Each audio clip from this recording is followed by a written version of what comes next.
Accounting cycle start करने वाले हैं। आप लोगों के यहीं पर मैंने आप लोगों की जो है ना स्लाइड्स भी शेयर कर दी आपको, और चैप्टर नंबर 1 जो है अकाउंटिंग साइकिल का वो मैंने शेयर कर दिया है। तो वन बाय वन हम अकाउंटिंग साइकिल पे जो है पहले डिस्कस करेंगे कि अकाउंटिंग साइकिल है क्या, और उसके बाद हम डिस्कस करेंगे कि जी हम स्टेप बाय स्टेप हमने कैसे उसको आगे लेके चलना है, क्या ज़रूरत है अकाउंटिंग साइकिल को पूरा जो है कवर करने की, क्यों कंपनीज उसे कवर करती हैं, क्यों चलती हैं। तो आज हम लोग ज़्यादातर प्रैक्टिकल काम पे की तरफ जाएंगे। आज जो मैंने आपको चैप्टर शेयर किया है उसमें एंड में आपके प्रॉब्लम्स भी हैं। तो most probably after this class you will be able to solve those questions by yourself. अगर कोई इशू हुआ तो आप से डिस्कस कर सकते हैं, यहाँ मुझे मैसेज कर सकते हैं, मैं आपको आपके मैसेजेस का जवाब। ओके वरदान, can you hear me now?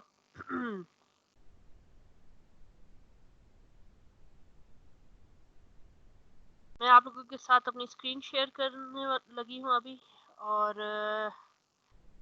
That's good. तो स्क्रीन में आपके साथ शेयर करने लगी हूँ ताकि आप लोगों को नज़र आए जो भी मैं खोलती हूँ यहाँ पर।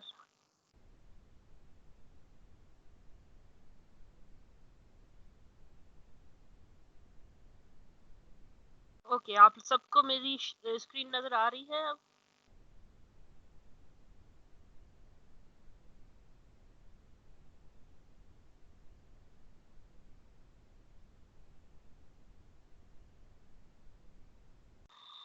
तो आज जब हम जो हमारा लेक्चर है this is about accounting cycle. Accounting cycle की अगर हम बात करें तो अकाउंटिंग साइकिल क्या है। देखिए हम उस दिन कह रहे थे कि एक अकाउंटिंग पीरियड जो है जिसमें एक बिजनेस जो है अपना अकाउंटिंग साइकिल को कंप्लीट करता है वो अकाउंटिंग पीरियड कहलाता है। तो उस वक्त हम अकाउंटिंग पीरियड को इसी तरह डिफाइन कर रहे थे, बट नो वन आस्क्ड कि अकाउंटिंग पीरियड असल में है क्या। तो now we are going to define कि अकाउंटिंग साइकिल असल में है क्या और हम किस लिए इसे एक अकाउंटिंग पीरियड में कंप्लीट करते हैं। यहाँ पर आप लोगों के पास आप लोगों की ये स्लाइड्स मौजूद हैं कि लेक्चर नंबर 3 में this is your accounting cycle.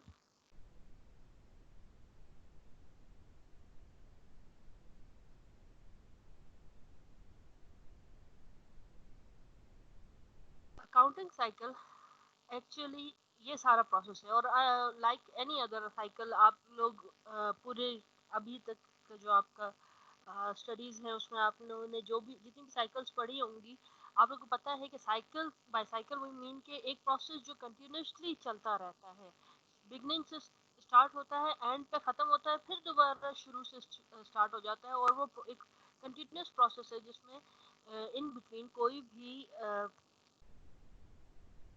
Stop नहीं आता, कोई भी उसमें जो है चेंजेस नहीं आते, बल्कि वो एक ही स्टेप में एक ही प्रोसेस है उसका, उसी को फॉलो करता रहता है। यहाँ जब हम अकाउंटिंग साइकिल की बात कर रहे हैं तो यहाँ यू कैन सी हम कहते हैं कि जब भी कोई ट्रांजेक्शन्स होती हैं, हम उसे जर्नल में रिकॉर्ड करते हैं, जर्नल में अपने पास रिकॉर्ड करते हैं। और जब हम उसे रिकॉर्ड करते हैं, ये जो प्रोसेस है जर्नलाइजिंग का, यहाँ से फिर वो कहाँ जाता है जी? लेजर में जाता है। हम पहले कहते हैं कि हम ट्रांजैक्शन को जर्नल में रिकॉर्ड कर रहे हैं, this process is known as journalising. जब जर्नल से वो लेजर में जाता है तो इसे हम कहते हैं कि अब ये क्या हो रहा है? पोस्टिंग हो रहा है। जर्नल और लेजर जो है ये अकाउंटिंग साइकिल के रिकॉर्डिंग टूल्स हैं, यानी these two are the tools which are used to record all the transactions that are taking place within an accounting period of a firm. तो अगर लेट्स सपोज हम कहते हैं कि जी हमारा अकाउंटिंग पीरियड जो है वो है तकरीबन 6 महीने का, तो 1 जनवरी से स्टार्ट हो रहा है और 30 जून पे ख़त्म होता है। तो 1 जनवरी से 30 जून तक जितने भी हमारी ट्रांजेक्शन्स होती हैं वो सारी की सारी इन दो चीज़ों में रिकॉर्ड होती रहती हैं, इसलिए ये क्या है? हमारे रिकॉर्डिंग टूल्स हैं। लेकिन जब 30 जून का एंड ऑफ बिजनेस आता है, यानी लाइक सपोज अगर हमारा बिजनेस खत्म होता है कितने बजे, 5 बजे हम वाइंड अप करते हैं, तो 5 बजे हम अपने तमाम रिकॉर्ड्स को क्लोज कर देते हैं, उस अकाउंटिंग पीरियड को क्लोज करते हैं। और जब हम उसे क्लोज करने लगते हैं तो उस वक्त इन दोनों में कोई भी ट्रांजेक्शन अब मजीद पास नहीं होती। फिर हम क्या करते हैं, हम ट्रायल बैलेंस बनाते हैं, और ट्रायल बैलेंस के बाद हम अपने जो है एडजस्टमेंट करते हैं, एडजस्टमेंट के बाद हम अपनी क्लोजिंग करते हैं, और फिर जो है ये सारे अकाउंट्स आपके बनते हैं, प्रॉफिट एंड लॉस, ये आपकी स्टेटमेंट्स बनती है। प्रॉफिट एंड लॉस अकाउंट बनते हैं, यानी आपका इनकम स्टेटमेंट आपका बनता है। यहाँ उन्होंने नाम थोड़े से डिफरेंट दिए हुए हैं, बुक्स में थोड़े डिफरेंट होंगे, उससे कोई फर्क नहीं पड़ता, इवेंचुअली ये सारी चीजें एक ही जैसी हैं। बैलेंस शीट बनती है, क्लोजिंग, और फिर नेक्स्ट अकाउंटिंग पीरियड की ओपनिंग। यानी ये जो टोटल आपकी अकाउंटिंग है, ये अकाउंटिंग साइकिल जो है, ये एक अकाउंटिंग पीरियड में कंप्लीट होती है। सबसे पहले आप क्या करते हैं, आप एनालाइज करते हैं अपने सोर्स डॉक्यूमेंट्स को। यानी जब भी कोई ट्रांजेक्शन अकर होती है, आप क्या करते हो, आप अपने डॉक्यूमेंट, उससे रिलेटेड जितने भी डॉक्यूमेंट्स हैं, whether they are receipts, invoices, या आप कह सकते हैं कि कोटेशंस, आप उस सारे डॉक्यूमेंट्स को, जो भी सपोर्टेड डॉक्यूमेंट्स हैं, उनको एनालाइज करते हैं। मैं being an accountant it is your responsibility कि आप किसी भी चीज को रिकॉर्ड करने से पहले उसकी ऑथेंटिसिटी को प्रॉपरली चेक कर लें, यानी वो जेन्युइन है, आप उसको पूरी तरह से चेक कर लें और उस पर तसल्ली कर लें। तो जितने भी सपोर्टिंग डॉक्यूमेंट्स हैं वो आप एक दफा अपने पास देख लेंगे, जमा कर लेंगे, और जब आपको पता चल जाएगा कि जी ये चीज़ है और ये अमाउंट है जो मुझे अपने पास रिकॉर्ड करनी है, तो आप क्या करते हैं, आप उस ट्रांजैक्शन को जर्नलाइज करते हैं। और जर्नलाइज, एक्सक्यूज मी मैम। जी जी, मैम, आवाज़ बहुत दूर से आ रही है, थोड़ा बहुत वो कट भी रहा है आवाज़ बीच में। एक मिनट बेटा, अभी आपको आ रही है आवाज़ सही? यस मैम, अभी तो सही है, मतलब कभी कभार वो जो बहुत दूर से और कट कट मतलब आवाज़ आती है। बेटा मैं कोशिश कर रही हूँ कि मैं माइक को बिल्कुल अपने जो है ना मुंह के पास वो किया हुआ है, पोजीशन किया हुआ है, तो आई होप कि जो है ना आवाज़ आपको सही आएगी इंशाल्लाह ताला। अगर कहीं पे बीच में डिस्टॉर्ट होती है तो फिर मुझे आप बता दें, ठीक है? Okay ma'am. ओके। तो जब हम लोग बात करते हैं कि जी अब हमने ट्रांजैक्शंस को क्या कर लिया है, जी सारे एनालाइज कर लिए हैं सोर्स डॉक्यूमेंट्स को, अब हम उसे क्या करने वाले हैं, हम उसे जर्नलाइज करने वाले हैं। और जर्नलाइज करने का मतलब है कि इन ट्रांजैक्शंस को now we are going to record in the journal journal. फिर यही जर्नल जर्नल की एंट्रीज, ट्रांजैक्शंस, ये सारी हम पोस्ट करेंगे कहाँ पर, लेजर में। जर्नल लेजर जो है एक जिसे आप उर्दू में कहते हैं खाता, खाता जो बनाया जाता है, ये तमाम अकाउंट्स का अलग अलग एक खाता बनता है, जिसमें थ्रू आउट एक अकाउंटिंग पीरियड जितनी भी ट्रांजेक्शन्स अकर हुई होंगी, वो सारी की सारी उसमें क्या होती हैं जी, एक जगह पे रिकॉर्ड होती जाती है। हम इसे डिटेल में पढ़ेंगे जब इसकी बारी आएगी, फिलहाल हम सिर्फ अकाउंटिंग साइकिल को एक ओवरव्यू दे। जब ये दोनों काम हो जाते हैं, अकाउंटिंग पीरियड अब आपका क्या हो गया है जी, एंड पे आ गया है। अब आपने और कोई ट्रांजैक्शन को जर्नलाइज नहीं करना और पोस्ट भी नहीं करना है, तब आप क्या बनाते हैं, अपना ट्रायल बैलेंस बनाते हैं। ये ट्रायल बैलेंस किस लिए इस्तेमाल होता है वो भी हम बाद में देखेंगे। ट्रायल बैलेंस के बाद आपकी एडजस्टमेंट होती है, जो यहाँ इन्होंने मेंशन नहीं की हुई, एडजस्टमेंट होती है।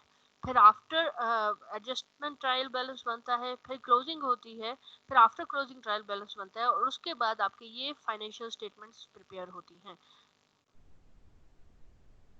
अब यहाँ पर जो है, एक मिनट में ये स्क्रीन शेयरिंग यहाँ से ऑफ कर रही हूँ, और मैं आपके लिए जो है ना एक दफ़ा व्हाइट बोर्ड खोल रही हूँ, ताकि मैं जो है आपको बता सकूँ।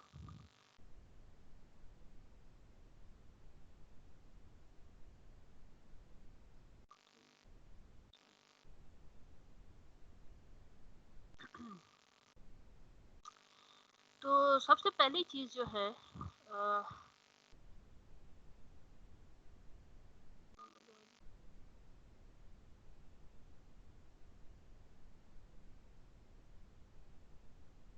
आई थिंक व्हाइट बोर्ड के लिए हमें जो है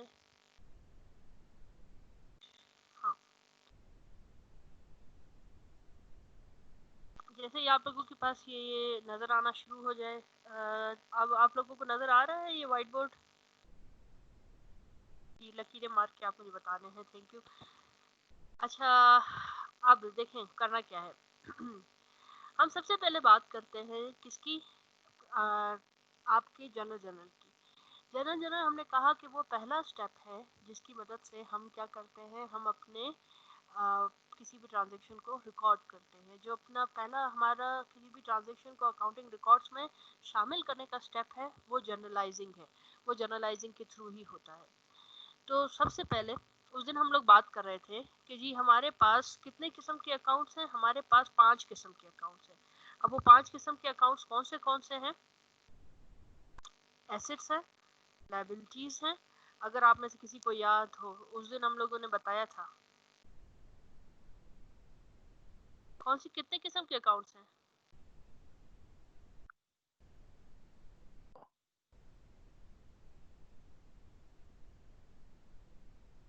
आप लोग सब सो गए हैं या कहीं घूमने चले गए हैं? Ma'am assets, liabilities, debit, credit और एक दूसरा था, पांचवा एसेट्स ओनर्स हैं। इक्विटी। हाँ जी, ओनर्स इक्विटी। जी।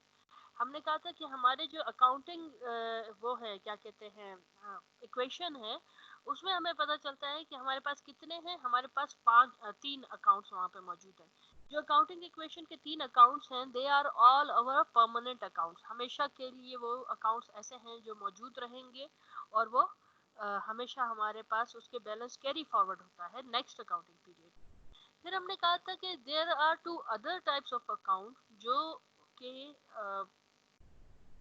टेम्पररी है, जो एक अकाउंटिंग पीरियड में 0 से स्टार्ट होते हैं और वो मूव करते हैं कहाँ तक जी, किसी एक बैलेंस तक। जब हम लोग, अब हमने जो डिस्कस किया कि जी क्लोजिंग होती है, तो उस क्लोजिंग में वो अकाउंट क्या हो जाते हैं जी, 0 आउट हो जाते हैं। वो अकाउंट क्या हो जाते हैं, खत्म हो जाते हैं। उनका जितना भी इम्पैक्ट होता है, वेदर हमारे पास प्रॉफिट जनरेट हुआ है या हमें लॉस हुआ है, वो सारे का सारा हम क्या करते हैं, वो हम लोग मूव कर देते हैं अपने परमानेंट अकाउंट्स में। और टेम्पररी अकाउंट्स को वापस हम लोग क्या कर देते हैं, 0 कर देते हैं।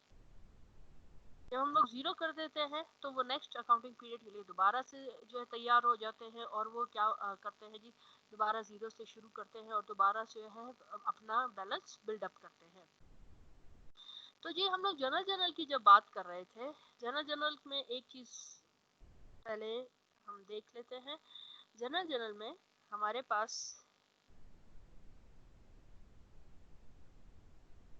एक फॉर्मेट है। उस फॉर्मेट के हिसाब से हम लोग चलते हैं और हम लोग देखते हैं कि जी कौन सी चीज़ डेबिट हो रही है, कौन सी चीज़ क्रेडिट हो रही है, हमने उसे कैसे लिखना है। डबल एंट्री सिस्टम का जो टेक्निक है वो याद रखें कि जी जब भी कोई ट्रांजैक्शन होगी वो हमेशा कैसे होगी, 2 हिस्सों में होगी। कुछ चीज़ डेबिट होगी, कुछ चीज़ क्रेडिट होगी। अब यहाँ एक चीज़ और,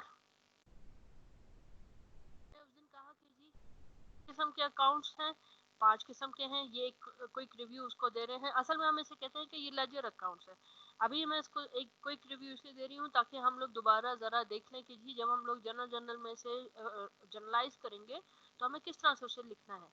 अब देखें, पहले 3 अकाउंट ये वाले हैं जो हमारे परमानेंट अकाउंट्स हैं। इसके बाद हमने कहा था कि जी आपके जो एसेट्स वाले अकाउंट हैं वो एक्सपेंस अकाउंट्स भी उन्हीं की तरह से डील करते हैं। और लायबिलिटीज और ऑनर्स इक्विटी के जैसे ही रेवेन्यू भी उनके जो है ना, उनकी नेचर भी रेवेन्यू भी इनकी तरह है। इसीलिए हम एक्सपेंस को भी कह सकते हैं कि ये डेबिट साइड वाला है और रेवेन्यू को भी हम कह सकते हैं कि वो किस साइड वाला है, वो क्रेडिट साइड वाला है। अच्छा, इसको मैं थोड़ा सा स्किप जनरल जनरल पे आ रही हूँ। फिर हम लोग ये टी अकाउंट्स हम लोग बाद में पढ़ेंगे। ये वही चीज़ जो उस दिन मैंने बताई थी कि भाई आपने जब याद रखना है कि कौन सी चीज़ डेबिट होगी और कौन सी चीज़ क्रेडिट होगी, तो ये वही वाली चीज़ यहाँ पर भी बताई गई है कि जी ये वाला साइड हमेशा बैलेंस शीट का क्या होता है, डेबिट साइड है। और ये वाला साइड हमेशा क्या है, क्रेडिट साइड है या राइट हैंड साइड है।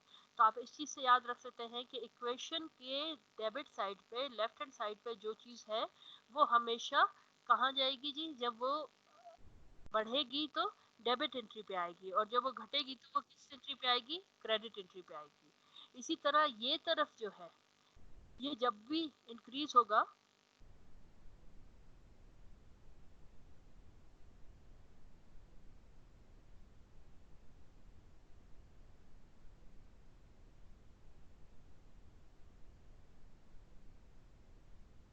जिसने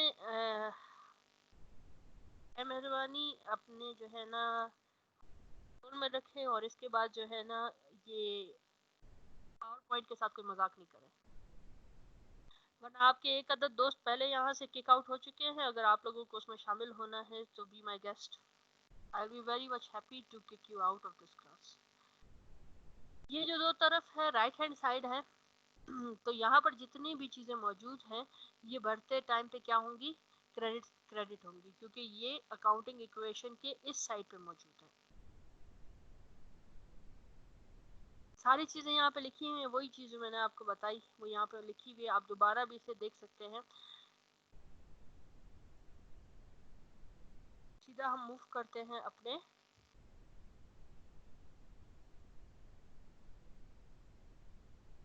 रिकॉर्डिंग ट्रांजैक्शंस की तरफ। तो इनिशियली हम क्या करते हैं? इनिशियली हम लोग क्या करते हैं? हाँ जी, वरदान, जर्नल का मतलब है कि ट्रांजैक्शन को रिकॉर्ड करने वाली।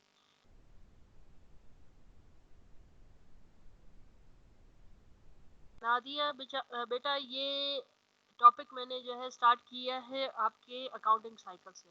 तो अकाउंटिंग साइकिल को हम लोगों ने एक्सप्लेन किया, अब हम लोग मूव कर रहे हैं जी जनरल जर्नल की तरफ, जो हमारा पहला टूल है किसी भी ट्रांजैक्शन को रिकॉर्ड करने के लिए। तो आप जरा देखें, जब हम जनरल जर्नल में रिकॉर्ड करते हैं तो हमें एक चीज पता है कि जी कोई भी ट्रांजैक्शन होगी वो किस तरह होगी? वो दो तरह से उसका इम्पैक्ट होगा।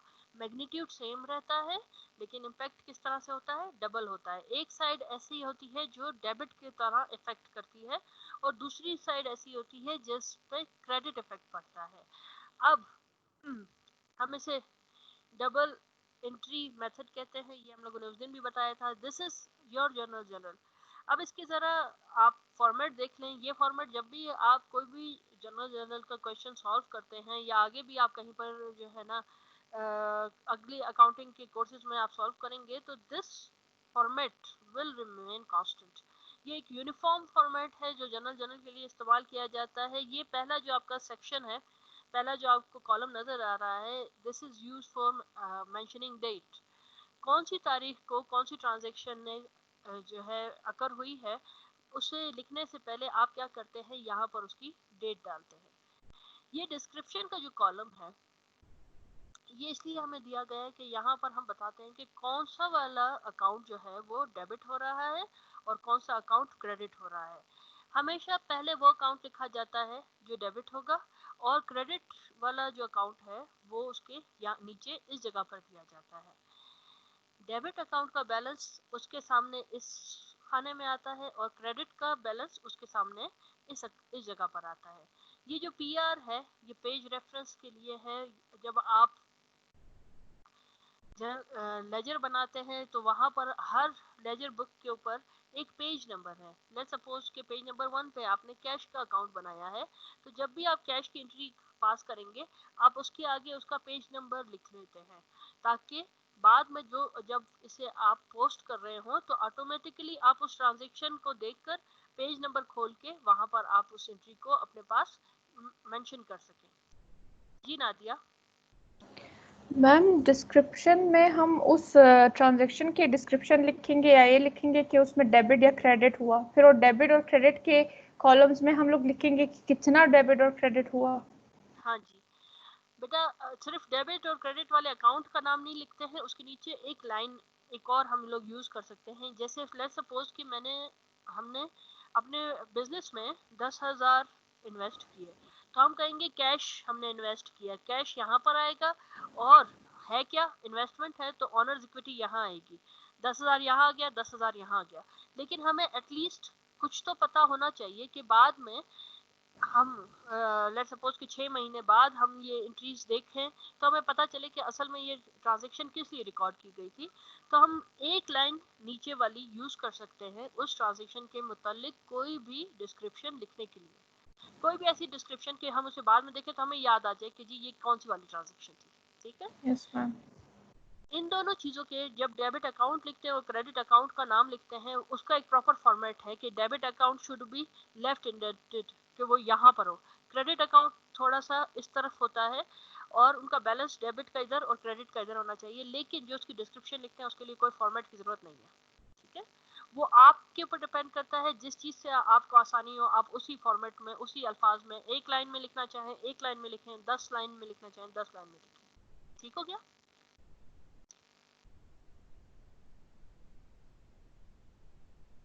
अब लेट्स सपोज ये जर्नल है। अब लेट्स सपोज आपको एक एग्जांपल हम बता रहे हैं कि जर्नल एंट्री की on January 1 19x Caldwell company borrows 10,000 from the bank. अब इस कंपनी ने क्या किया है, 10,000 उधार लिया है एक बैंक से। अब इमीडिएटली हम पहले इस ट्रांजैक्शन को एनालाइज करते हैं कि भाई हुआ क्या है। उधार लिया, लोन लिया, इसका मतलब है कैश तो उसके पास आया ही आया। तो हमें पता है कि जो डेबिट हो रहा है वो कौन है, वो कैश है। अब उसके अगेंस्ट हमें पता है कि डबल एंट्री मेथड है, तो उसके अगेंस्ट किसी न किसी चीज को क्रेडिट भी होना चाहिए। तो हमें पता है कि हमने किसको क्रेडिट करना है। जब हमने बैंक से लोन लिया है तो दैट इज अ लायबिलिटी, और लायबिलिटी जब भी बढ़ती है वो क्या होती है, वो क्रेडिट होती है। इसका मतलब है जब हम इस ट्रांजैक्शन को रिकॉर्ड करेंगे तो हम कैसे लिखेंगे कि कैश इंक्रीज हुआ किससे, 10,000 से, और नोट्स पेएबल इंक्रीज हुए हैं किससे, 10,000। इस तरह से रिकॉर्ड किया जाएगा कि कैश जो है वो 10,000 डेबिट हुआ, नोट्स पेएबल 10,000 क्रेडिट हुआ। नाउ यू कैन सी कि in the last line they have mentioned a description of the transaction to record loan from the bank। ये it can be this simple, इतना आसान भी हो सकता है कि जी जिससे उनको समझ आए, और अगर वो चाहे तो उसको और मजीद डिस्क्राइब भी कर सकते हैं। हमने कहा कि मजीद डिटेल में भी लिख सकते हैं कि भाई कितने अरसे में मैंने वापस करना है ये बैंक, ये कब मुझे ड्यू होगा और इसके ऊपर इंटरेस्ट कितना होगा, वो भी सारा मैं इसमें इसी ट्रांजेक्शन के डिस्क्रिप्शन में यहाँ पर मेंशन कर सकती हूँ। और यहाँ पर आप देखें कि इन्होंने डेट भी मेंशन की है, उन्होंने ये भी मेंशन किया है कि जी जो कैश है उसका पेज रेफरेंस नंबर क्या है, यानी इनके जनरल लेजर में कैश का पेज रेफरेंस क्या होगा, 100 पे 100 वाला जो पेज होगा उसके ऊपर कैश अकाउंट बना हुआ होगा, और नोट्स पेबल का क्या होगा, 201 होगा। यहाँ तक क्लियर है हम लोग?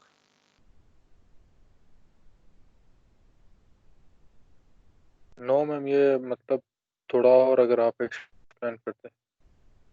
क्या इसमें क्या आपको समझ नहीं आया बेटा, वो बताएं। मैम यहाँ पर जो notes payable to record loan from bank, ये वाला। जी जी बेटा, ऐसा है हमने कहा था कि जी डबल एंट्री मेथड है। डबल एंट्री मेथड का मतलब ये है कि कोई भी ट्रांजैक्शन होगी उसमें लाजमी कुछ अकाउंट डेबिट होंगे, कुछ अकाउंट क्रेडिट होंगे।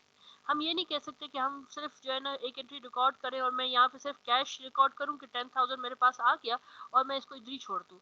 उस सूरत में ये एंट्री गलत हो जाएगी।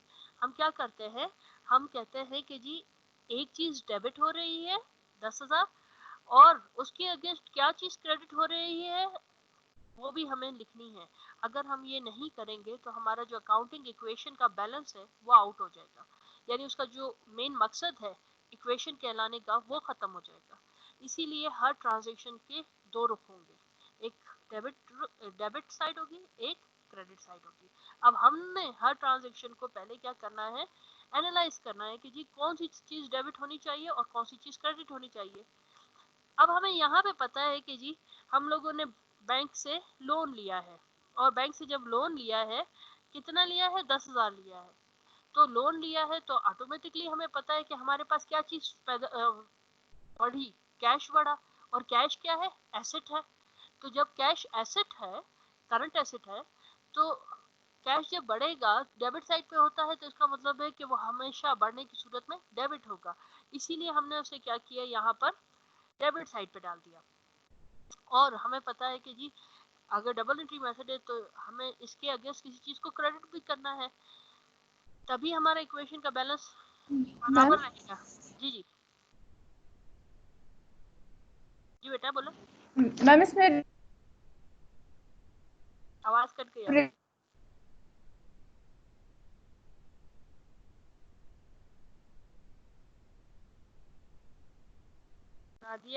नादिया आपकी आवाज नहीं आ रही बेटा।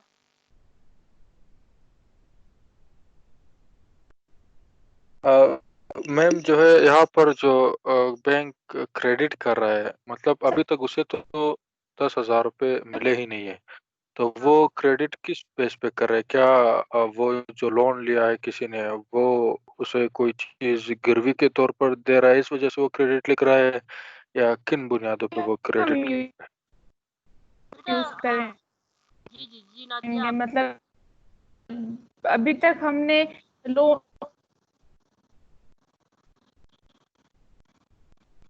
बेटा आपकी आवाज बीच में से गायब हो जाती है। आप ऐसा करें यहाँ पे मैसेज कर दें, मैं आपका सवाल पढ़ लूंगी फिर मैं आपको जवाब देती हूँ, ठीक है। अच्छा विलायत, बेटा ऐसा है कि यहाँ ये जो ट्रांजेक्शन अब है आ रही है मैम? जी अभी आ रही है आपकी आवाज, जी बताएं।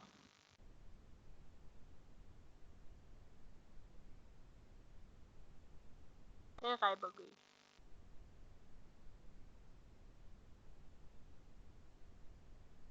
ऐसे चले आप यहाँ पे ऑनलाइन मैम, अपना ऑनलाइन क्लासेस में बहुत से स्टूडेंट्स के जो क्वेश्चन है वो भी शायद सही डिलीवर नहीं हो रहे। नहीं नहीं कोई मसला नहीं है, आप लोगों के क्वेश्चन मैं हर हाल में लूंगी। अगर आप लोगों की आवाज मुझ तक नहीं आ रही है, यहाँ मैसेज कर दे, मैंने यहाँ पे खोला हुआ है, मैं आपके वहां से पढ़ के भी आपको जवाब दे दूंगी, ठीक है।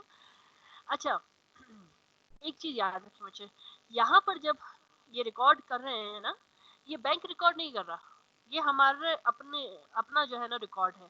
हम रिकॉर्ड कर रहे हैं कि जी हमारे पास कैश आया है, कितना आया है, 10,000 आया है।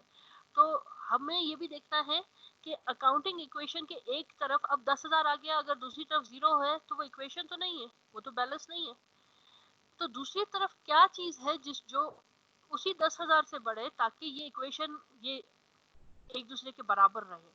तो हम देखते हैं कि जी क्योंकि उधार लिया है तो ये हमारी एक लायबिलिटी है, और वो लायबिलिटी क्या है, वो नोट्स पेबल है। क्योंकि लोन में बाकायदा एक एग्रीमेंट होता है, और जब एग्रीमेंट होता है तब हम उसे क्या कहते हैं कि दिस इज नोट्स पेबल, ठीक। अगर आप जुबानी कलाम में किसी से उधार लेते हैं उसे हम कहते हैं कि अकाउंट पेबल।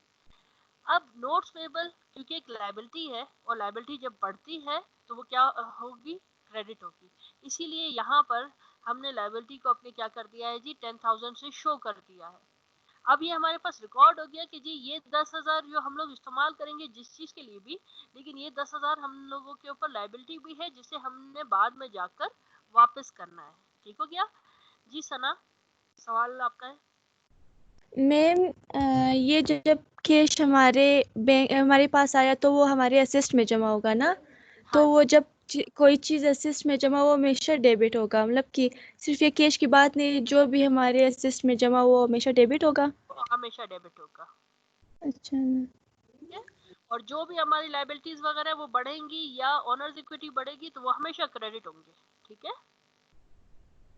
और जब ये खत्म होंगे तब ये उसके अपोजिट चले जाते हैं। लेट्स सपोज कि जितने भी एसेट्स है, लेट्स सपोज यही कैश है, इसी 10,000 में से हम लोग 2,000 का कोई और चीज खरीद रहे हैं, हम कंप्यूटर खरीद रहे हैं अपने बिजनेस के लिए, तो कंप्यूटर क्या हो जाएगा, बढ़ जाएगा, वो भी एसेट है, वो 2,000 उधर चले जाएंगे। और उसके बदले में हम लोगों ने कैश दिया तो ये भी हमारा एसेट है, वो घट गया। तो हम क्या कहेंगे कि डेबिट के साइड पे कौन आएगा, कंप्यूटर आएगा 2,000 से, और क्रेडिट साइड पे कौन आएगा, कैश आएगा 2,000। यानी शो होगा कि एक एसेट हमने दिया, उसके बदले में दूसरा एसेट हम लोगों ने परचेज किया, ठीक है। और नादिया यहाँ पर मैचिंग कॉन्सेप्ट अप्लाई हो रहा है। जी मैचिंग कॉन्सेप्ट अप्लाई होता है, लेकिन वो रेवेन्यू पे है बेटा, रेवेन्यू और एक्सपेंसेस पे है, वो आगे जब आप देखोगे तो वो इसी हिसाब से चलेगा। यहाँ तो ये अभी मैंने आपको सिर्फ एक जो है ना समझे कि बेसिक किस्म की एक ट्रांजेक्शन आपको जो है दिखाई है, ठीक है। वरदान आपका भी कोई सवाल था बेटा? है तो यहाँ प्लीज राइट कर दें, फिर मैं आपको जवाब देती हूँ उसके साथ। मैम यस ये मैम, ये नोट्स पेबल मैम ये नोट्स पेबल या लायबिलिटीज में आती है? जी बेटा, नोट्स पेबल लायबिलिटीज है। जितने भी पेबल है ना, कोई भी ऐसा अकाउंट जिसके साथ पेबल लिखा हुआ हो तो आप समझ जाए कि ये लायबिलिटीज है। ठीक है मैम ये पेबल का वो समझाए मुझे, किस इसका क्या वो है? बेटा, पेबल यहाँ पर किस मायने देता है? जी पेबल का मतलब ये है बेटा, वो चीज जो हम लोगों ने पे करनी है बाद में। ठीक है, और रिसीवेबल्स जो होते हैं वो होते हैं जो हमें मिलने हैं बाद में। ये हम लोग उस चीज को शो करने के लिए करते हैं कि कोई भी उधार जो हमको मिलना है, हम कहते हैं कि दिस इज अकाउंट रिसीवेबल या नोट रिसीवेबल।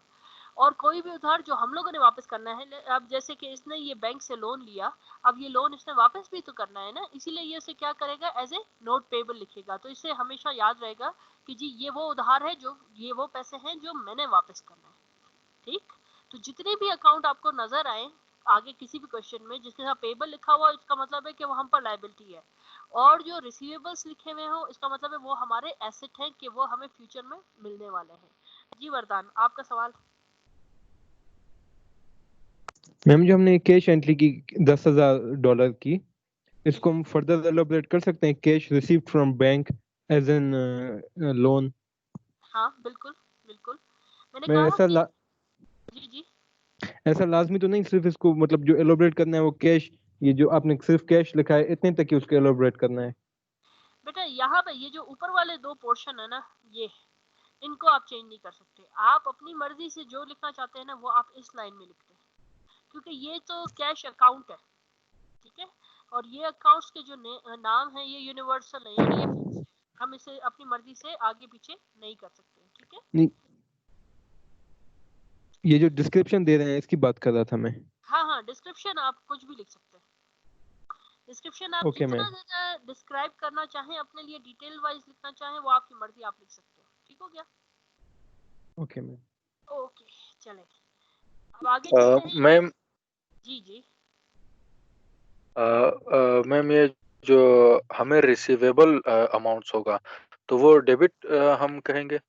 हाँ बेटा, वो डेबिट है, क्योंकि वो भी एसेट है ना, जो हमको मिलने वाला हम्म, फायदा है फ्यूचर में, वो हमारा एसेट है। ठीक है, ओके मैम। मैम आप क्या कर्सर से वो दिखा रहे, मतलब आपका जो कर्सर नहीं दिख रहा, आप कह रहे कि इस लाइन में, इस लाइन? हाँ कर्सर से मैं शो तो कर रही हूँ, आपको नजर नहीं आ रहा है? No ma'am. नहीं, उस दिन वो आप में से कोई कह रहा था कि जो है ना हमें नजर आ रहा है, इसीलिए मैं जो है उसे हिला रही हूँ कि प्रिवेंट पर्सन। मुझे तो नहीं दिख रहा मैम। अच्छा बेटा, अभी मैं पहले इसे कोशिश कर रही थी यहाँ से शेयर करने की, यहाँ से जो शेयर हो रहा है। वरदान कौन रिमूव कर रहा है, किससे रिमूव कर रहा है? राकेश।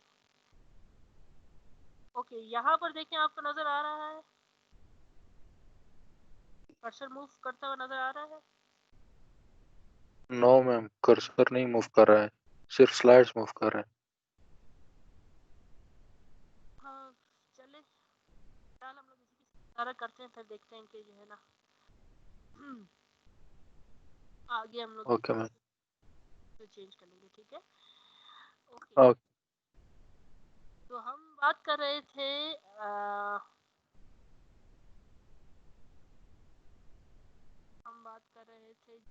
जनरल की।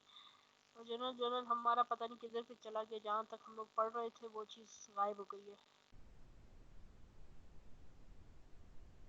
एक minute, let me start it again.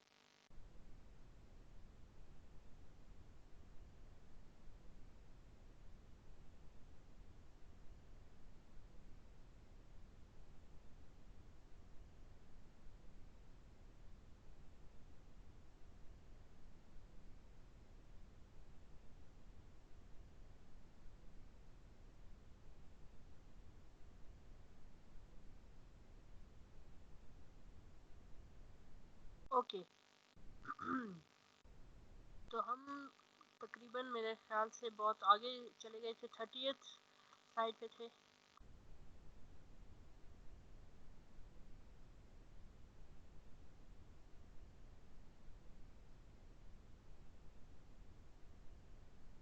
हमने कहा कि जब भी हम कोई भी ट्रांजैक्शन हमारे पास आएगी तो हम क्या करेंगे, पहले उसे एनालाइज करेंगे और देखेंगे कि कौन सा अकाउंट जो है वो डेबिट हो रहा है और कौन सा अकाउंट क्रेडिट हो रहा है। इसकी एक और एग्जांपल है, यहाँ पर आप देखें कि ये दूसरा एक ट्रांजैक्शन बता रहे हैं जिसमें हमने चेक करना है कि जी हुआ क्या है। आप जरा देखें, on January 5, 19X7 Caldwell company purchases a truck for 19,500 cash. Prepare the appropriate journal entry for the above transaction. ये कह रहा है कि 15 जनवरी को जी इसी सेम कंपनी ने एक ट्रक खरीदा है और कितने का खरीदा है जी, 19,500 का।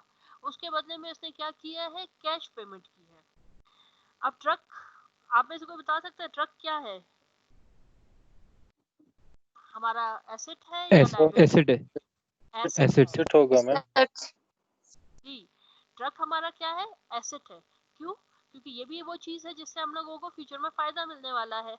तो अब वही ट्रांजैक्शन है कि जी एक एसेट हमारे पास आ रहा है, इसका मतलब है कि ट्रक का अकाउंट क्या होगा, इंक्रीज होगा, और दूसरा जो एसेट है हमारा जो कि कैश है वो क्या हो रहा है, डिक्रीज हो रहा है। और जब वो डिक्रीज हो रहा है तो वो किस तरफ जाएगा, क्रेडिट पे जाएगा। तो हम उसे कैसे अपने पास रिकॉर्ड करेंगे, जरा देखें। हम कहेंगे कि ट्रक इंक्रीज हुआ है 19,500 से और उसके बदले में कैश डिक्रीज हुआ है किससे, 19,500 से। तो हम उसे कैसे रिकॉर्ड करेंगे, हम कहेंगे कि 15 जनवरी को ट्रक जो है वो डेबिट हुआ 19,500 से और कैश जो है वो क्रेडिट हुआ 19,500 से। नीचे डिस्क्रिप्शन लिख दी कि to record purchase of truck on cash और whatever you want to say. ठीक है, यहाँ तक क्लियर है? तीसरी एक एग्जांपल है, ये Yes, कह रहा है, हाँ जी, अब ये कह रहा है कि on January 20th 19X7 Caldwell company page the 400 electric bill for January.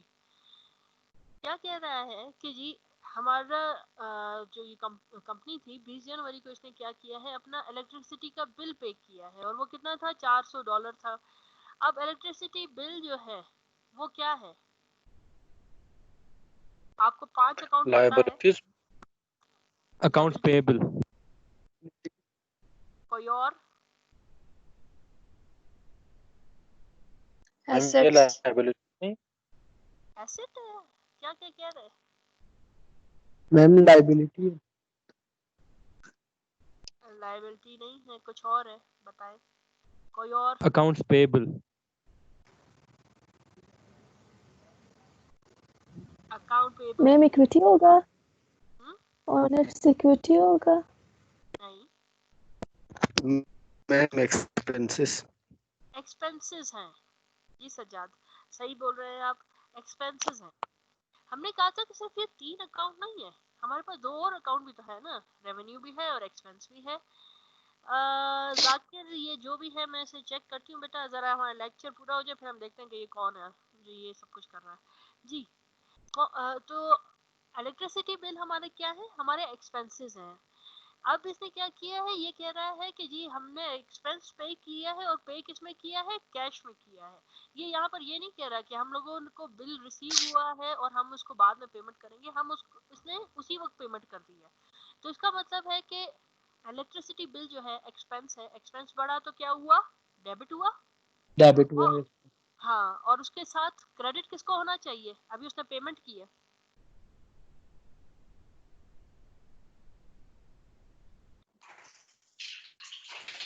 किसको क्रेडिट होना चाहिए, कैश, मैम जिस पे उसको होना चाहिए। कैश को होना चाहिए ना, कैश होना चाहिए। आप में से जिसने बीच में बोला कैश की आवाज मुझे आई, कैश को क्रेडिट होना चाहिए। जैसे कि पिछली वाली एग्जांपल में हमने देखा था कि उसने 19,500 क्या किया था, कैश पेमेंट की थी तो कैश क्रेडिट हुआ। यहाँ पर भी क्या हुआ कि उसने कैश उसके बदले में दिया है, तो एक्सपेंस इंक्रीज हुआ किससे, $400 से, और कैश डिक्रीज हुआ किससे, $400 से। हमारी जब ट्रांजैक्शन पास हुई तो वो कैसे पास हुई, हमने कहा कि हमारा यूटिलिटी एक्सपेंस है जो 400 से डेबिट हुआ और कैश है जो हमारा दूसरा एसेट है वो 400 से क्या हुआ जी, कम हुआ, क्रेडिट हुआ। नीचे हम लोगों ने उसकी डिस्क्रिप्शन लिख दी। यहाँ तक क्लियर है? मैम ये कैश हमारे एसेट में आएगा ना? जी, कैश हमारा एसेट में आएगा बेटा। हमने उस दिन बात की थी ना, एसेट्स में क्या क्या आता है, वो सारी चीजें जो कैश है या कैश में कन्वर्ट हो सकती हैं आसानी से, वो सारे के सारे एसेट है, करंट एसेट है बल्कि, सॉरी। ठीक हो गया?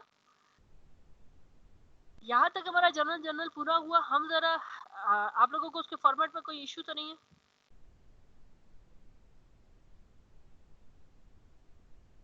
अगर किस फॉर्मेट तरह में? में मैम कोई ये इश्यू तो नहीं है कैश ना? कैसे मैम कैश कैसे क्रेडिट हुआ, ये मुझे समझ नहीं आया। बेटा क्योंकि इसने पेमेंट की ना, जब आप पेमेंट करते हो तो आपका कैश क्या होता है, क्रेडिट होता है।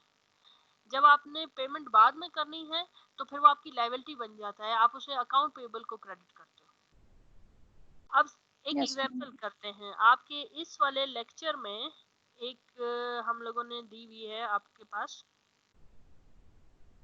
सॉरी मैं कहाँ चली गई जी, आपके इसी लेक्चर में मैंने आप लोगों को आपके चैप्टर नंबर 2 भी शेयर किया हुआ है। I can find that for you.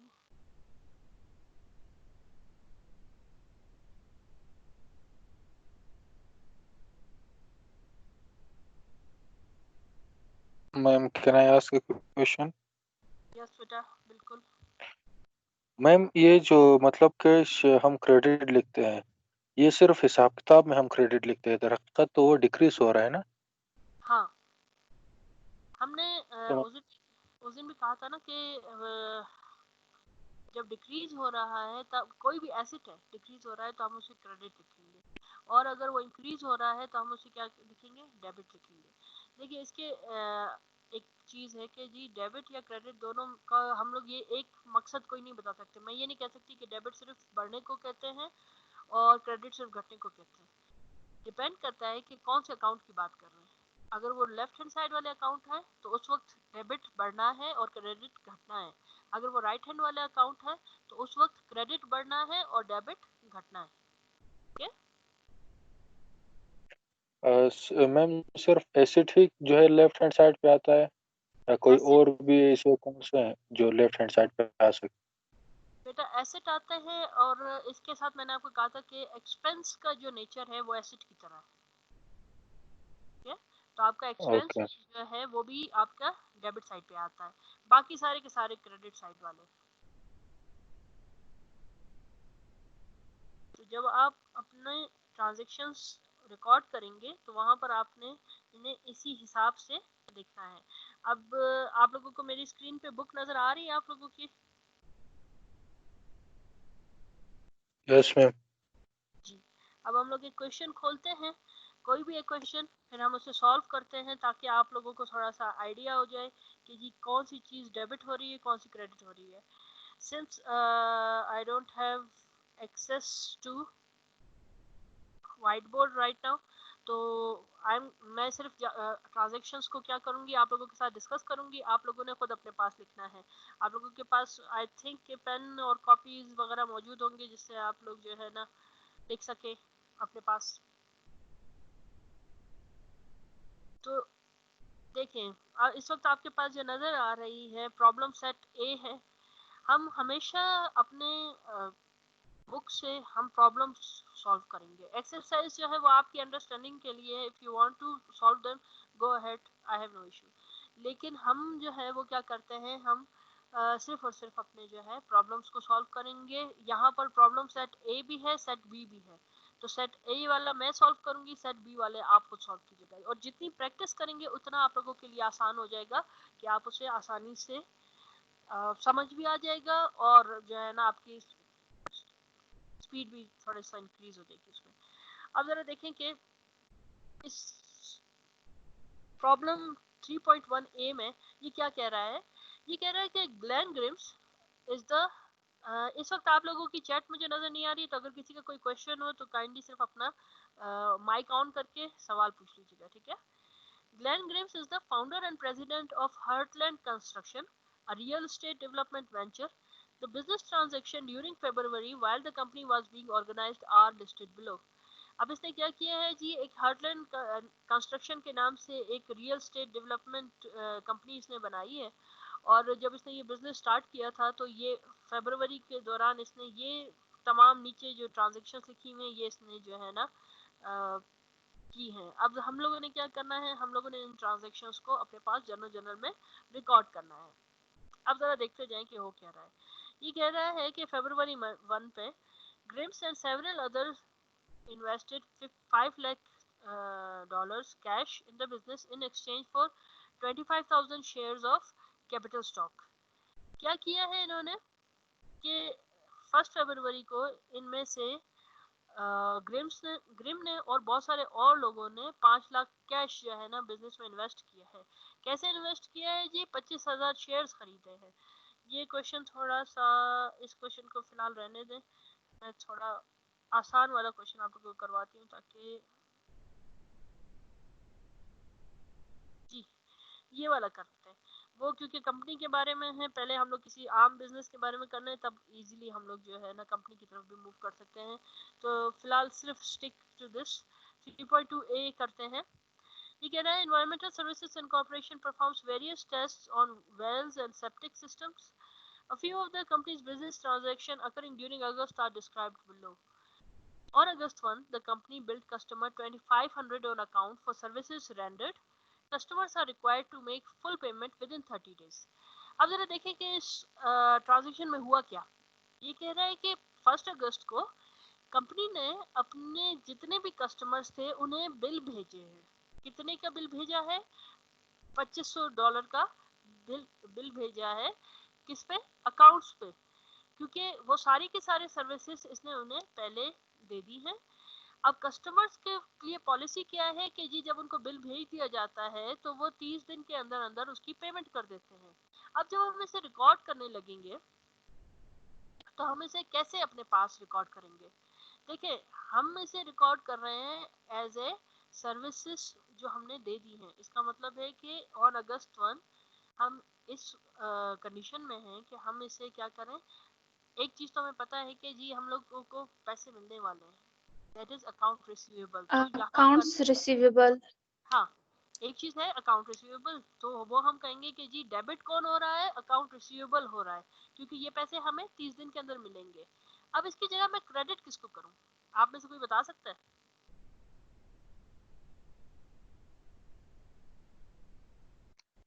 Cash. Cash नहीं बेटा, ये क्या कर रहा है? ये कह रहा है इसने कंपनी ने बिल किया है कस्टमर्स को on account for services rendered. Revenue. Revenue है, ठीक है। इसने क्या किया है? अपनी सर्विसेज दे दी हैं। और हमें पता है कि रेवेन्यू रियलाइजेशन प्रिंसिपल कहता है कि जिस वक्त तुमने सर्विस दे दी उस वक्त आप उसको अपने पास रिकॉर्ड कर लो जी रेवेन्यू के तौर पर। तो इसका मतलब है कि आप जब ये लोगों को बिल भेज रहा है, यानी आप इसने अपनी तरफ से सर्विस दे दी है और ये इस पोजीशन में है कि ये उसे अपने पास एज ए रेवेन्यू रिकॉर्ड कर सके। तो ये ट्रांजैक्शन कैसे पास होगी? ये ट्रांजैक्शन पास होगी कि account receivable to service revenue. सिर्फ रेवेन्यू लिख दें या सर्विस रेवेन्यू लिख दें, आपकी मर्जी। और दोनों तरफ क्या होगा जी? अकाउंट रिसीवेबल डेबिट होगा किससे? 2500 से। और सर्विसेज रेंडर्ड जो है वो किससे क्रेडिट होंगी? यानी सर्विस रेवेन्यू किससे क्रेडिट होगा? 2500 से होगा। नीचे डिस्क्रिप्शन में लिख दें कि billed customer for the services rendered receivable within 30 days। Are we clear on that? Ma'am इसकी कोई चार्ट Yes, नहीं है ma'am. जैसे मतलब पिछले वाले में थे? बेटा पिछले वाले में था, लेकिन यहाँ पर अब क्या है, या तो मैं ये कर सकती हूँ कि मैं व्हाइट बोर्ड खोल दूँ और ये क्वेश्चन आप लोग अपने पास खोलें, मैं अपने पास अलग से खोलूँ। आप लोगों ने सबने ये वाला चैप्टर उतार लिया अपने पास? मतलब मोबाइल में? हाँ, मोबाइल में आप लोग नहीं खोल सकते ना वैसे? नो मैम, अभी अगर वो खोलेंगे तो ये नहीं दिखेगा। हाँ, वो नहीं दिखेगा। तो फिलहाल अभी अपने पास ऐसे ही रिकॉर्ड करते जाए, ठीक है। बाद में फिर हम देखेंगे इसका कोई वो हल निकालते हैं, क्योंकि अगर मैं व्हाइट बोर्ड खोल दूंगी तो ये चीज मुझसे गायब हो जाएगी। इस सॉफ्टवेयर के कुछ लिमिटेशंस हैं। अच्छा, तो यहाँ पर अभी सिर्फ आप अपने पास ये लिखते जाए कि जी कौन सी चीज डेबिट हो रही है, कौन सी चीज क्रेडिट हो रही है। ठीक है, अकाउंट रिसीवेबल डेबिट हो रहा है किससे, 2500 से, और क्रेडिट कौन हो रहा है, सर्विस रेवेन्यू, किससे, 2500 से। बाद में मैं ऐसा करूंगी, ये क्वेश्चन आपको सॉल्व करके आप लोगों को भिजवा दूंगी ताकि आप लोगों को प्रॉपर्ली पता चल जाए कि ये किस तरह से फॉर्मेट बनाना है। फिर आप बकाया क्वेश्चंस उसी के हिसाब से खुद सॉल्व कर लीजिएगा। ठीक हो गया। अच्छा, फिर है आपकी सेकंड ट्रांजैक्शन जिसमें ये कह रहा है कि 3 अगस्त पे the company purchased testing supplies costing 3,800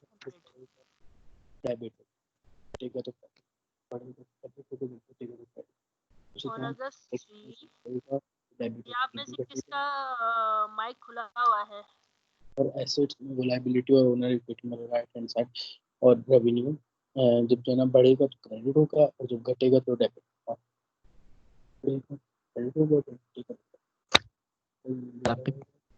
जी, ये कह रहा है कि the company purchased testing supplies costing 3,800, paying 800 cash and charging the remainder on the company's 30 days account at Pan Chemicals.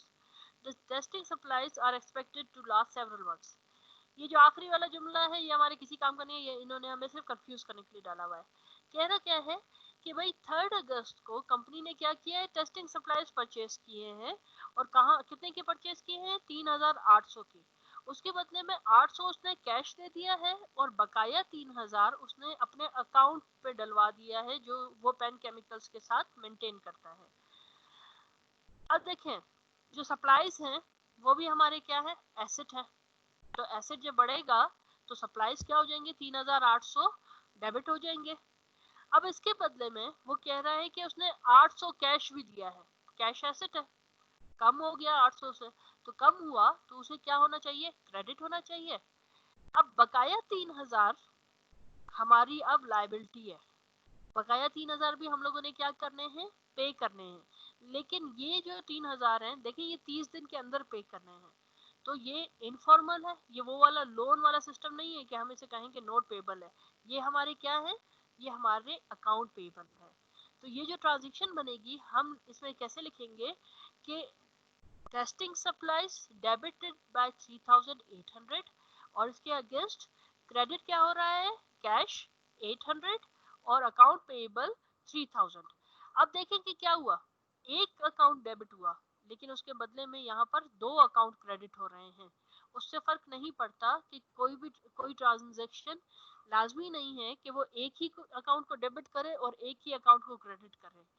फर्क कहाँ पे पड़ेगा कि जी जितनी अमाउंट डेबिट हो रही है उतनी ही अमाउंट क्रेडिट होनी चाहिए।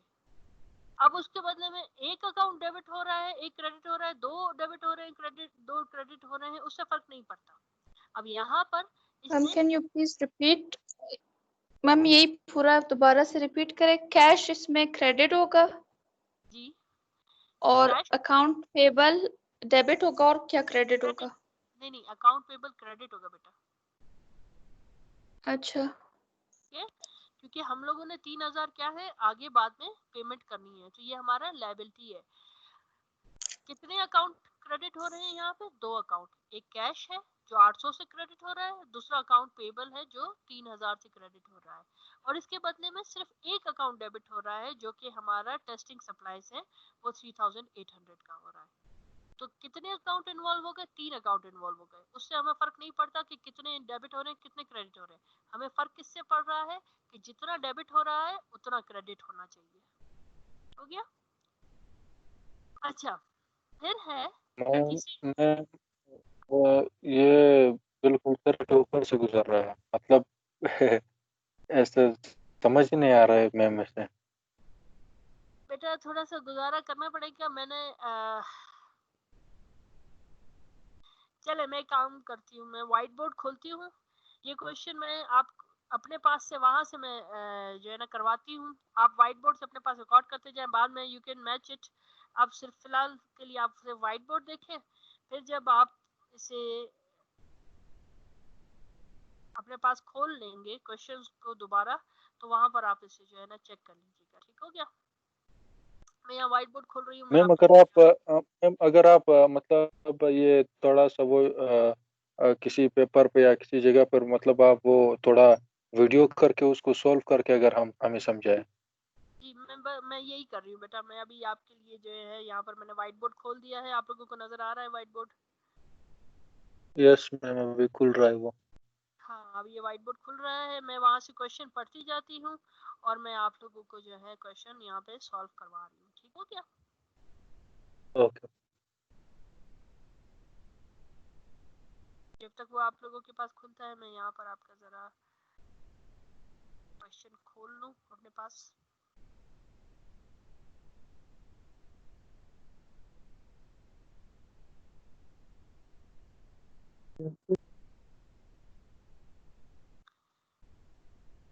अच्छा, व्हाइट बोर्ड पे लकीरें वकीरें नहीं मारिएगा जब तक मैं उस पर लिख रही हूँ। जब मैं लिखने से लिखना मेरा खत्म हो जाए, फिर भले आप उस पर तस्वीरें वगैरह बनाते रहें, कोई। हो गया? अच्छा, क्वेश्चन नंबर था हमारा ये problem number 3-2 I guess, right? जी। अच्छा, अब जरा देखिए कि ये क्या कह रहा था। ये कह रहा था कि जी, अब शुरू से शुरू करते हैं। ये कह रहा है कि अगस्त 1 पे company billed customer 2500 on account for services render. Customers are required to make full payments within 30 days. अब इस यहाँ पर इसने क्या किया है कि कस्टमर्स को हमने बताया कि इसने क्या किया, कस्टमर्स को इसने दिया है एक अदद बिल, और उसको वो कैसे अपने पास रिकॉर्ड करेगा? ये कहेगा कि जी ये क्या है,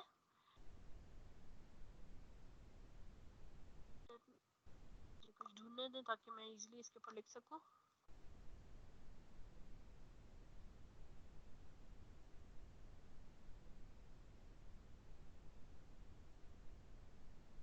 जी, अब ये क्या कहेगा कि हमारे पास क्या आया है? हमारे पास आया है कैश, ठीक है? और कैश कितना आया है? 3800।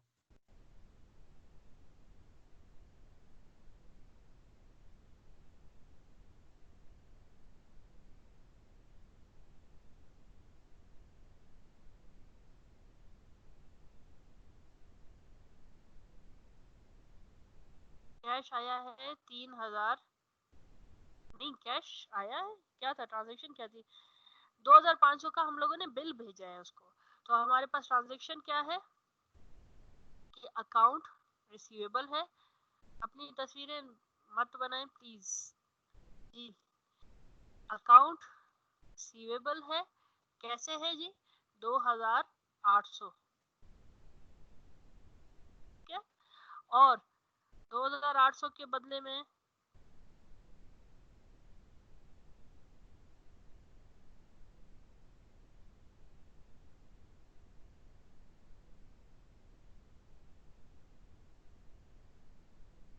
बेटा थोड़ा सीरियस हो जाए।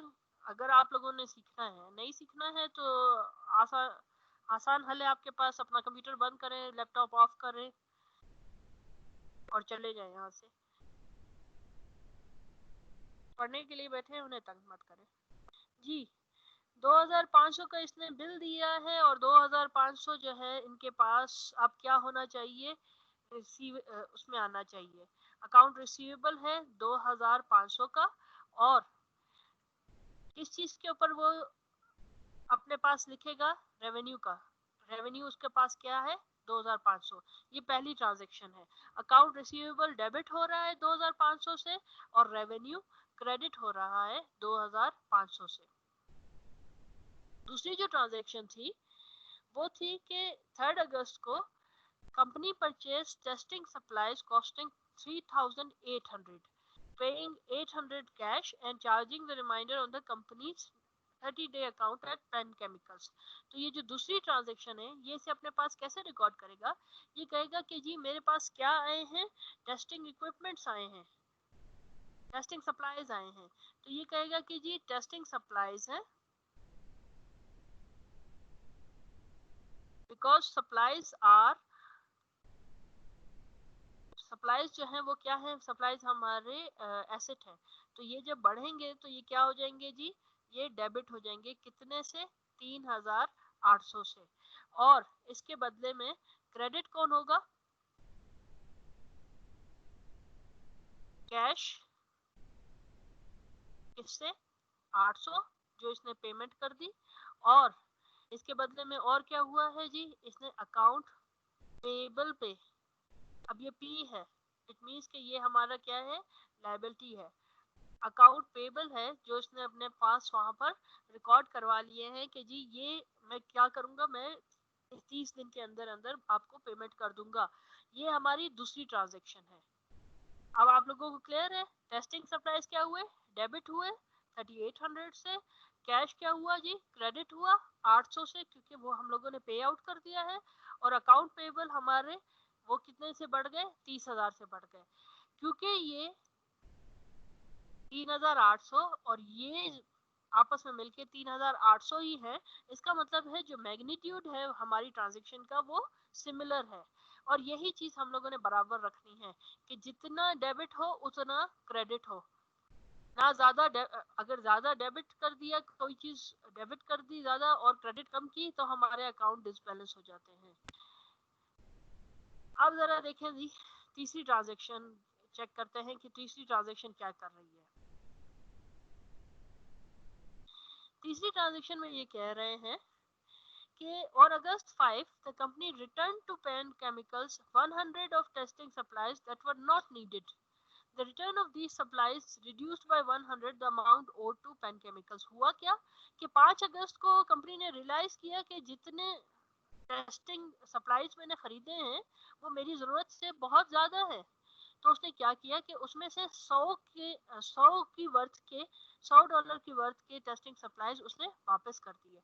अब जब उसने वापस किए हैं, इसका मतलब है कि जो उसके सप्लाईज थे वो रिड्यूस हो गए, किससे, 100 से। और क्योंकि उसके अगेंस्ट उसकी पेमेंट रहती है तो हम उसके वो उधार भी क्या हुआ, ऑटोमेटिकली कम हो गया।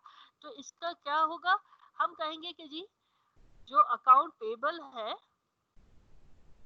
वो कम हो गया है किससे, अब $100 से। और जो उसके टेस्टिंग सप्लाईज थे 3800 के थे, अब वो कम किससे हो गए हैं जी, 100 से। अब यहाँ देखें मैंने काउंट नहीं किया, मैंने ये नहीं बोला कि वो पहले 3800 थे तो अभी वो 3700 हुए, नहीं, मैं सिर्फ जो ट्रांजैक्शन अब अकर हुई है मैं उसका हिसाब से लिख रही हूँ। ठीक है, पहले जितने पैसे आए, जितने गए, जितना अमाउंट आया है, जितना रह गया है, उससे हमारा कोई लेना देना नहीं है। हमने सिर्फ ये देखना है कि अभी वाली ट्रांजैक्शन कितना कर रही है। अब ये वाली ट्रांजैक्शन बता रही है कि जी उधार हमारा कम हो गया किससे, $100 से। क्यों, क्योंकि हमने अपने जो टेस्टिंग सप्लाईज थे वो हम लोगों ने क्या कर दिए हैं जी, वापस कर दिए हैं, कितनी वर्थ के, $100 की वर्थ के। ठीक हो गया, नीचे हम लिख देंगे कि return $100 worth of testing supplies back to the Penn corporation. फिर इसने क्या किया, क्योंकि यहाँ मैं जगह की तंगी की वजह से डेट वगैरह नहीं डाल रही, लेकिन आई थिंक आई अज्यूम कि आप लोगों को ये याद है कि जी आप लोगों ने फॉर्मेट को पूरी तरह से कवर करना है। अच्छा, अब इसने क्या किया, चौथी जो ट्रांजैक्शन हुई वो क्या हुई, ये कह रहा है कि 17 अगस्त को कंपनी ने इशू किया an additional 2500 shares of capital stock at 8 per share. The cash raised will be used to purchase new testing equipment in September. ये क्या कह रहा है कि 17 अगस्त को कंपनी ने 2500 शेयर्स जो है मार्केट में बेचे हैं। और कितनी प्राइस पे बेचे हैं, एक शेयर की प्राइस क्या थी, $8 थी। तो जब हम लोग अंदाजा अगर हम लोग कैलकुलेट करें तो हमें पता है कि जी 2500 शेयर्स और बेचे कितने में है, 8 में है। इसका मतलब है कि 20,000 के शेयर इसने मार्केट में क्या किए हैं, रोल आउट किए हैं। और जब इसने रोल आउट किए हैं तो इसको उसके बदले में क्या मिला है, कैश मिला है। तो हम कहेंगे इस ट्रांजैक्शन को जब रिकॉर्ड करेंगे हम कहेंगे कि जी कैश है हमारा कितना, $20,000। और किसके बदले में आया है, कि इसके बदले में हम लोगों ने क्या किया है जी, शेयर्स बेचे। शेयर्स बेचे हैं। शेयर्स या stock holders equity whatever you want to write, हम कहेंगे कि जी 20,000 के शेयर्स मार्केट में इशू किए। यहाँ हम लोग डिस्क्रिप्शन में लिख देंगे कि जी हम लोगों ने कितने शेयर्स इशू किए हैं। We have issued 2500 shares at a par value of 8 per share. हो गया, यहाँ तक अंडरस्टूड? मैम ये जो ऊपर वाला था अकाउंट पेबल जो 100 है, तो ये डेबिट होगा या क्रेडिट होगा मैम? क्योंकि ये बेटा लायबिलिटी है ना, लायबिलिटी जब बढ़ती है तो क्रेडिट हुई थी, याद है पिछली ट्रांजैक्शन में। मैम ये तो हम वापस कर रहे हैं, ये तो हम वापस कर रहे हैं ना तो अब वापस करने के टाइम पे ये अपने जो पुरानी इसका नेचर है उसके अपोजिट चला जाता है। पहले क्रेडिट हुआ था, अब ये क्या होगा, डेबिट होगा। डेबिट। तो फिर ये टेस्टिंग सप्लाई जो 100 थे, तो वो पहले हमारे यहाँ जो है वो क्रेडिट हुआ था, तो अभी डेबिट होगा?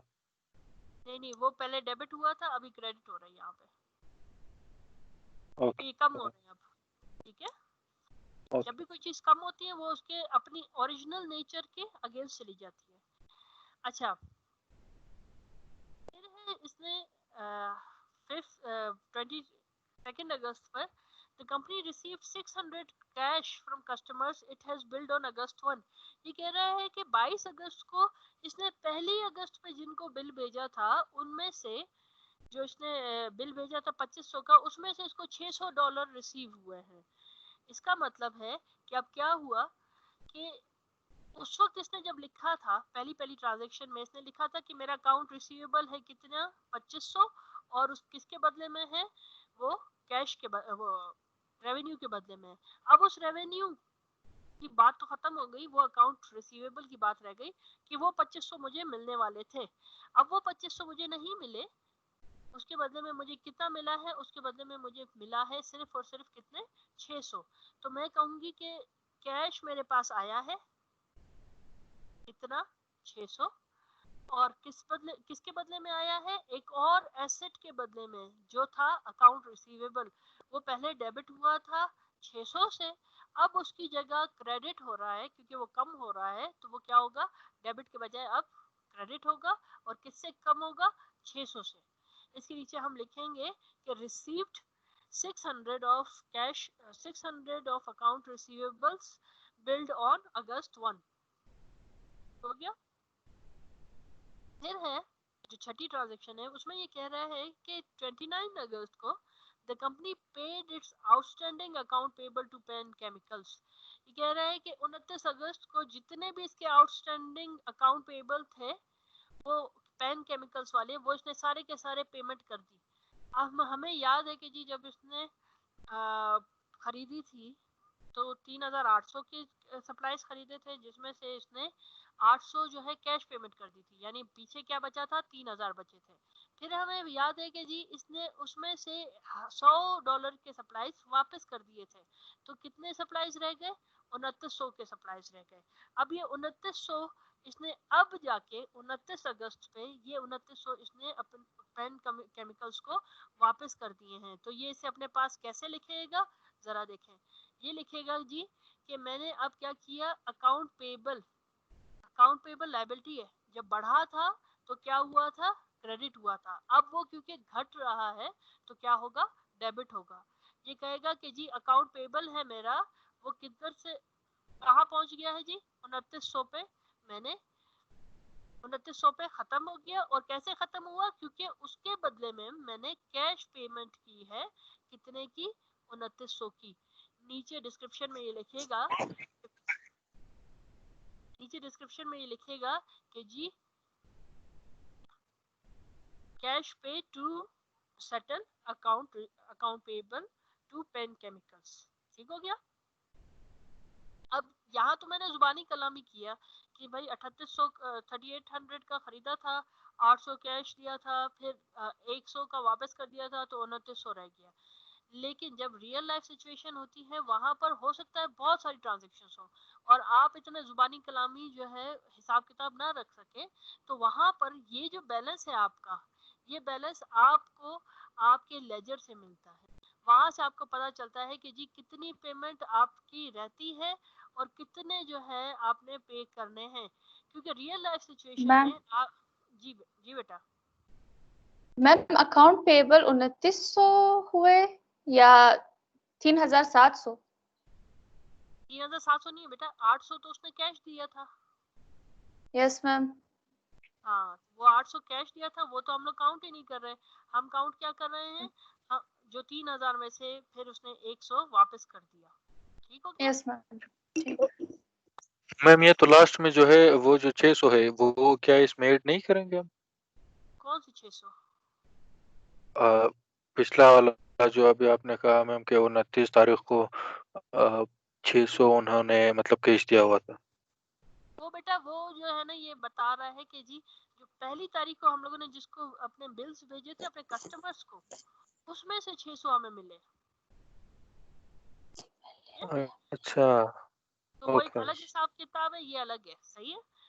अच्छा, आखिरी ट्रांजैक्शन मैम है। ये सारे के सारे हम मैम क्या ये सारे सारे हम एक ही शीट पे मतलब वो करेंगे या हर हर किसी के लिए अलग अलग शीट वो बनाना पड़ेगा? नहीं बेटा, एक ही शीट पे बनता है, क्योंकि अभी फिलहाल सिर्फ जनरल जनरल कर रहे हैं ना। जनरल के जितने भी क्वेश्चन है, जितनी भी ट्रांजैक्शन है, वो एक ही शीट पे बनेगी। ये वाला क्वेश्चन मैं आपको मैम वो सॉल्व तो करके। फिर सब नहीं होगा? क्या बेटा?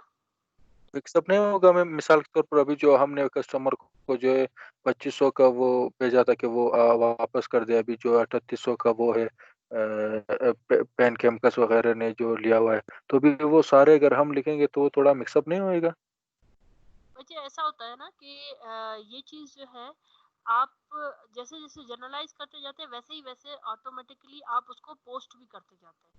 तो अगर आखिर में आपको जरूरत पड़ या कभी भी जरूरत पड़ जाती है कि आपने किसी एक स्पेसिफिक जो है ना अकाउंट को चेक करना है, तो आप क्या करते हैं, आप जनरल से चेक नहीं करते, फिर आप क्या करते हो, आप लेजर से चेक करते हो। अब लेजर हम लोग का नेक्स्ट सेशन में है, नेक्स्ट जो हमारा क्लास होगी उसमें हम लोग उसको डिस्कस करेंगे। तो वहां पर फिर आपको पता चलेगा कि जी किस तरह से यहाँ पे मिक्सअप होने का खतरा है। लेकिन ये हम लोग क्या कह रहे हैं, जनरल है क्या, जनरल एक क्रोनोलॉजिकल ऑर्डर है। इसमें आप क्या करते हैं कि शुरू से लेकर जो ट्रांजेक्शन जैसे जैसे आती जा रही है, आप उसको वहां पर बस रैंडमली रिकॉर्ड करते जाते हैं।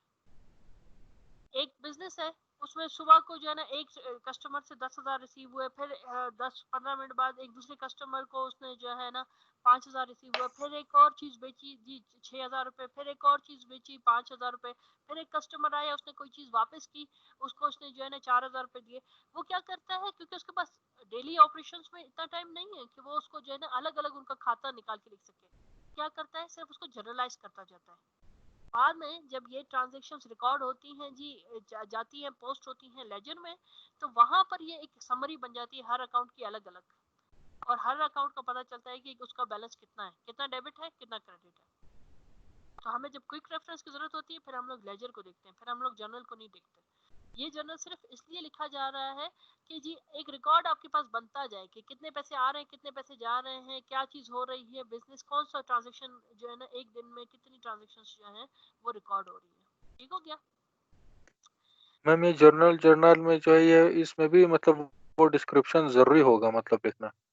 हाँ, डिस्क्रिप्शन लिखना जरूरी होगा, क्योंकि वो डिस्क्रिप्शन पता है हमें मदद देती है। हम जब फ्यूचर में कभी भी, हो सकता है आज एक ट्रांजैक्शन हुई है, 4 महीने बाद मैं उसको दोबारा खोल के देख रही हूँ, 4 महीने बाद तो मुझे तो कल रात का नहीं याद है कि जो है ना वो क्या हुआ था, तो 4 महीने बाद मुझे क्या याद होगा कि यार ये जो ट्रांजेक्शन मैंने लिखी थी ये थी क्या। इसीलिए नीचे डिस्क्रिप्शन लिखते हैं कि अगर 4 महीने बाद या 1 साल बाद भी मैं उसको खोल के देखूं, तो मुझे पता हो कि ये जो ट्रांजेक्शन हुई थी ये थी क्या, क्या चीज खरीदी गई थी, क्या पेमेंट की थी, किसको की गई थी, वो सारा उसमें लिखा हुआ होता है। अब ये ओके। आखिरी, ठीक है, आखिरी ट्रांजेक्शन है वो हम लोग लिख लेते हैं। उसके बाद मैं क्या करूंगी, मैं शाम को आप लोगों को इंशाल्लाह ताला एक यहाँ पर जो है ना एक्सेल का एक पेज या फिर जो है ना यहाँ पे शेयर कर दूंगी, जिसमें ये वाला क्वेश्चन मैं जो है ना प्रॉपर फॉर्मेट में सॉल्व करके डाल दूंगी, ताकि आप लोगों को पता हो कि और मैं आप लोगों ने किस मैं तरह से सॉल्व। मैं वो पिक्चर में मतलब सारे सॉल्व किए होंगे या मतलब आप वो जो है स्टेप बाय स्टेप मतलब वीडियो के थ्रू जो है आप वो दिखा देंगे कि मतलब पहले ये आया, पहले ये आया, पहले ये आया, फिर ये? नहीं, मैं सारा एक ही जगह सॉल्व होगा, यही वाला क्वेश्चन जो अभी मैं आपको वैसे बता रही हूँ, यही क्वेश्चन पूरे का पूरा एक ही शीट में सॉल्व करके मैं डाल दूंगी। ठीक हो गया? वो तो सही है मैम, लेकिन मतलब ये स्टेप बाय स्टेप हमें मतलब पता चलेगा कि मतलब ये हमारा ये कैश हो गया, ये क्रेडिट हो गया, डेबिट हो गया, यानी वो सारे मतलब एक ही पेज पे मतलब वो लिखे होंगे, हम सिर्फ उसे देखेंगे। आप चाहते हैं कि मैं वीडियो बना के डालूं? यस मैम, वो थोड़ा आसान होगा। मिसाल के तौर पर आप कहेंगे कि मतलब ये 3800 का ये मतलब हमारे पास यहाँ पर क्रेडिट हो गया, मतलब ये 600 हमारा यहाँ पर मतलब डेबिट हो गया। वो थोड़ा मतलब आसान होगा मैम, अगर आप कर सकते हैं। चलिए, मैं फिर ऐसे कोशिश करूंगी कि मैं जो है ना अपने मोबाइल पे बना लूं, वहां से स्क्रीन रिकॉर्ड करके वो फिर मैं आप लोगों के साथ शेयर कर दूं, ठीक है? ताकि वो आवाज भी फिर आपको आए और वो भी आ जाए, नजर भी आ जाए कि क्या हो रहा है। ठीक हो गया? Thank you, thank you. अच्छा जी, फिर है ये 7वीं ट्रांजैक्शन है। 7वीं ट्रांजैक्शन में कह रहा था कि on August 30th a cash dividend totaling 6800 was declared and paid to the company stockholder। 30 अगस्त को ये कह रहा है कि कंपनी के जितने भी स्टॉक होल्डर्स थे उनको इन्होंने कैश डिविडेंड दिया है, और कितना दिया है? 6800 का कैश डिविडेंड। क्या है, उस दिन भी हम लोगों ने डिस्कस किया था। डिविडेंड क्या है? डिविडेंड जो है शेयर ऑफ प्रॉफिट है, जो आप अपने शेयर होल्डर को या कंपनी के जो भी आपके जो है ना मालिकान हैं उनको आप उनका हिस्सा जब देते हैं, प्रॉफिट का हिस्सा देते हैं, तो डिविडेंड भी एज ए एक्सपेंस की तरह ही ट्रीट होता है, क्योंकि डिविडेंड एक एक्सपेंस ही है और सबसे बड़ा एक्सपेंस है, इसीलिए इसको एक अलग से नाम दिया जाता है। तो हम क्या कहते हैं कि जी डिविडेंड, क्योंकि एक्सपेंस है तो जब ये बढ़ा तो ये क्या होगा? डेबिट होगा। और कितना इसने पे किया है? 6800। 6800 इसने पे कर दिया है डिविडेंड। और किस मद में पे किया है? कैसे पे किया है? कैश की सूरत में किया है। तो कैश इसकी जगह पे क्या हो गया जी? कम हो गया। कितना कम हुआ? 6800 के हिसाब से। यहाँ पर ये वाला क्वेश्चन हो गया खत्म। तो आई होप कि इस क्वेश्चन में अब और कोई मजीद इशू आप लोगों को नहीं होगा, और जितना मैंने आना था वो यहाँ पे समझा दिया, शेयर भी कर दूंगी आप लोगों के साथ। और फिर आप लोगों ने क्या करना है? आप लोगों ने इसके कुछ क्वेश्चंस को खुद सॉल्व करना है, क्योंकि ओवर द वीकेंड फिर मैं आपको एक छोटा सा असाइनमेंट दूंगी इस मैम क्वेश्चन के साथ मजीद आगे। मैम जी जी जी। मैम ये लास्ट क्वेश्चन में ना जब ये 6800 हमने दिए ना, ये एसेट में से वो रिड्यूस हुए तो ये डेबिट होगा ना, तो इसको बैलेंस करने के लिए क्रेडिट क्या होगा मैम? नहीं, जब हम लोगों ने कैश में से यस मैम। कैश दिया, यस आपको मैम। व्हाइट बोर्ड नजर आ रहा है? करना यस करना मैम। है ना? Yes ma'am. जी, व्हाइट बोर्ड नजर आ रहा है बेटा? वहाँ पे मैंने लिखा हुआ है 6800 यस। क्या हुआ? कैश है, ठीक है? Yes ma'am. हाँ, तो वो एसेट था, कम हुआ, इसीलिए वो क्रेडिट हो गया। और जो डिविडेंड है वो एक्सपेंस था, तो एक्सपेंस जब बढ़ा तो वो डेबिट हो गया। क्लियर है यहाँ तक मुझे? यस मैम, हो गया। हाँ जी। तो मैं व्हाइट बोर्ड को अब करने लगी हूँ बंद, क्योंकि मेरे ख्याल से हमारा क्वेश्चन सॉल्व हो गया है। हाँ, जाते जाते भी लोग उसके ऊपर लाइनें बना रहे हैं। ये आप लोग वही है ना जो पेंसिल मिल जाए तो घर की दीवारें खराब करते हैं? अभी अपने शौक यहाँ पे पूरे करें, ठीक है? जी, यहाँ पर हमारा कंप्लीट हुआ। सलमान, हमारा लेक्चर कंप्लीट हुआ। मैं जो है शाम को आप लोगों के इसके जो है दे दूंगी एक पूरा क्वेश्चन यहाँ पे शेयर कर दूंगी। अब आप लोगों ने क्या करना है? कोशिश करें कि इसके बाद वाले 2 क्वेश्चन आप लोग खुद सॉल्व कर लें। जिस तरह से मैं आप लोगों को जो है ना वो शेयर करूंगी फॉर्मेट, उसी तरह से कर लीजिएगा। और फिर जो है ओवर द वीकेंड इंशाल्लाह ताला मैं आप लोगों को पहला असाइनमेंट दूंगी, और वो भी इन्हीं क्वेश्चन से रिलेटेड होगा, तो प्रैक्टिस करेंगे। अगर कोई इशू आता है तो नेक्स्ट क्लास में हम उसको डिस्कस करेंगे। Next class will be on Wednesday इंशाल्लाह ताला एट 3, ठीक है? तब तक के लिए अल्लाह हाफिज। आप लोग अपना ख्याल रखिएगा, मिलते हैं इंशाल्लाह ताला वेडनेसडे को। मैम वो आप जो वीडियो शेयर करेंगे क्या वो यहाँ पर होगा या व्हाट्सएप पे होगा? यहाँ शेयर करूंगी बेटा। Okay ma'am. मैम क्या आप टाइमिंग थोड़ा मतलब ज़ोहर से